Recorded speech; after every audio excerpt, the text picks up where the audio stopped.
My young friends, I'm going to take you back to 1999 July. July 1999.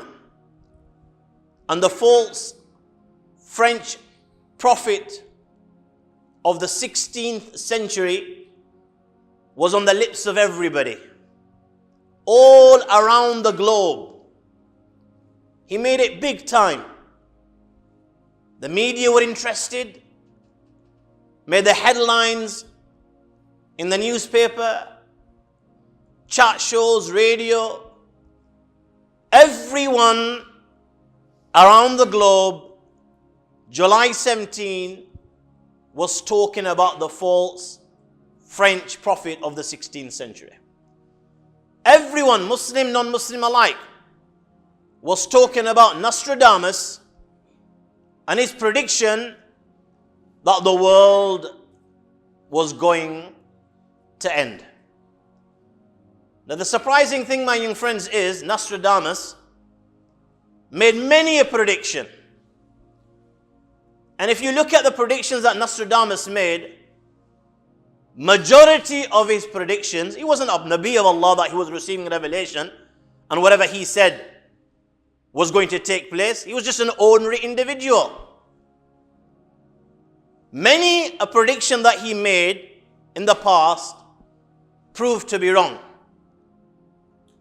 But in spite of this, that the majority of the predictions Nostradamus made proved to be wrong, surprising thing was, people still believed that the world was going to end on the predicted day. We're just so simple that whatever we hear, we will believe.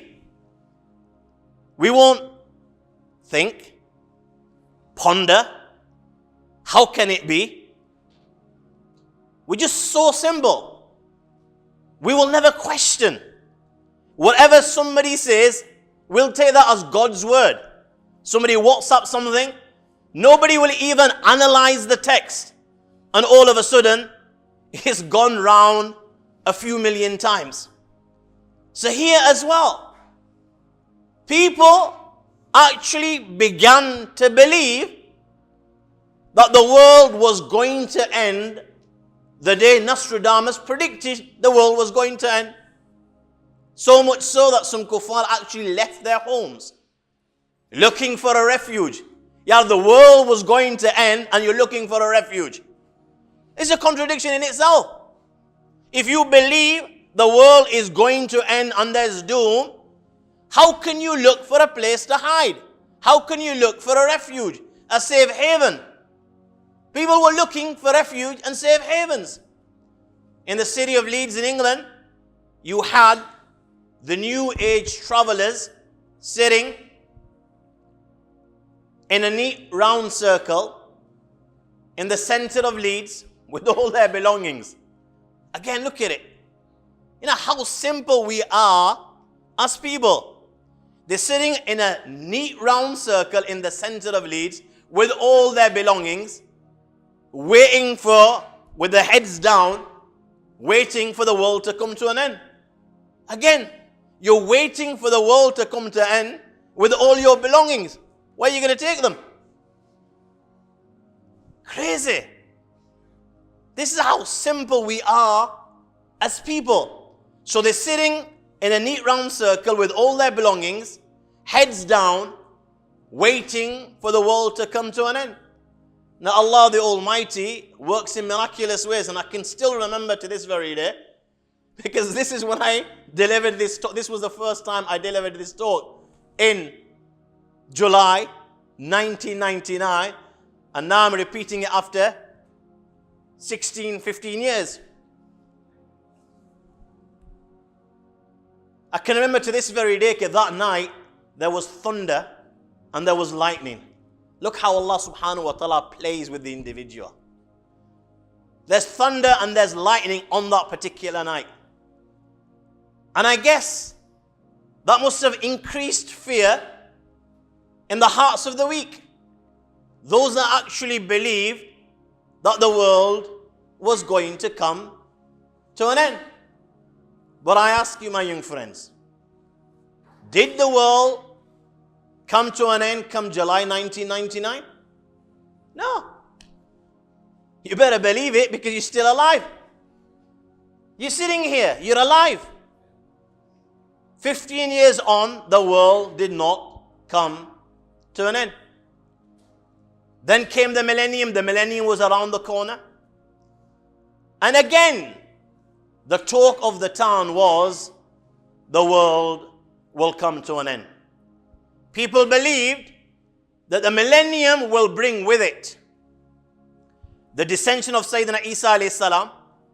Sayyidina Isa alayhi salatu was salam is our aqidah, our belief, and the belief of the Ahl Sunnah wal Jama'ah that he's alive at this moment in time, is in the heavens, and before the end of time, Sayyidina Isa alayhi salatu was salam will descend for a second time as an ummati of Muhammad sallallahu alayhi wasallam.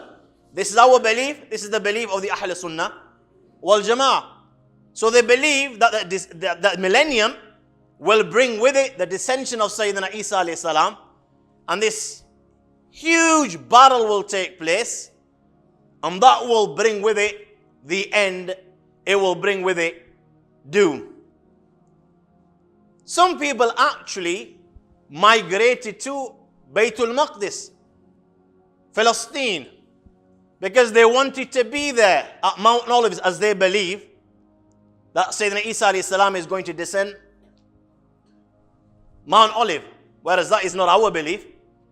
So they actually moved to Palestine because they wanted to be there. They wanted to treasure the moment Sayyidina Isa alayhi salam descending from the heavens. But again, I ask you, my young friends, did the millennium bring with it the end of the world? No. 2000 and... Come on, guys, what year?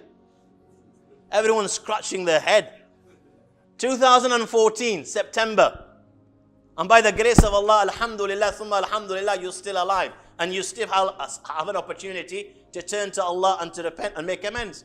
You're still not dead. The world is still running as it was running thousands of years before this. Now, recent times again,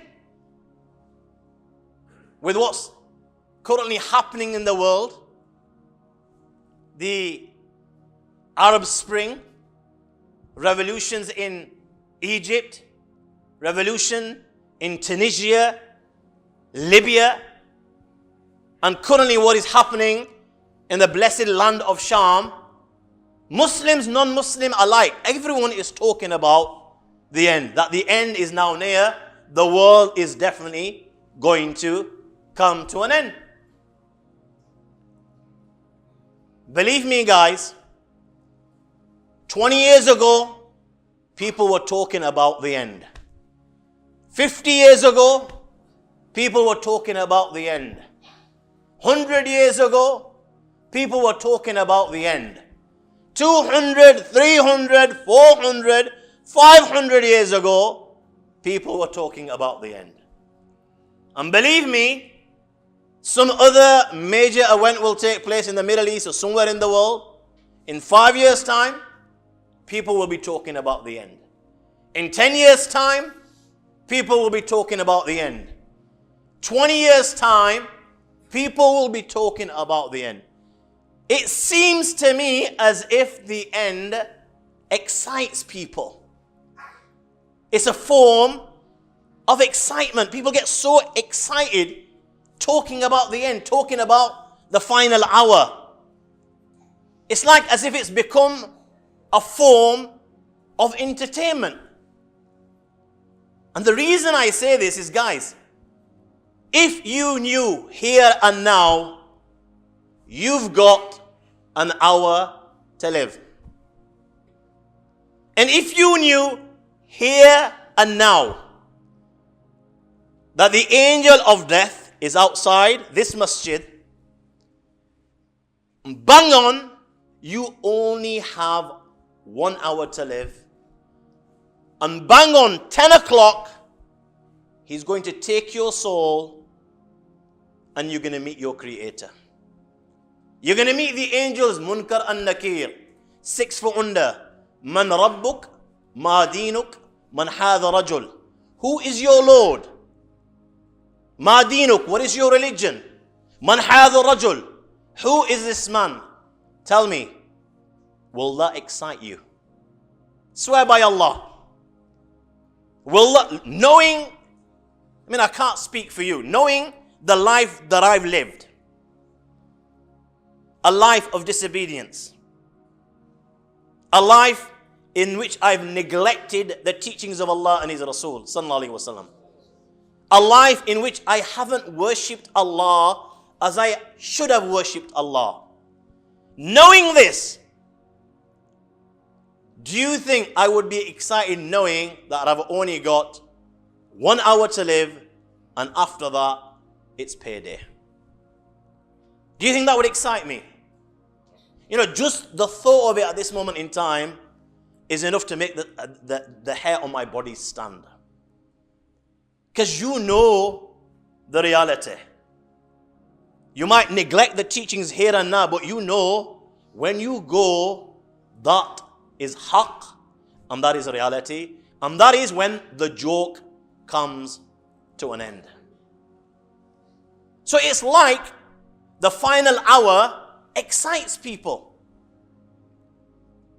Why it excites people, I can't understand.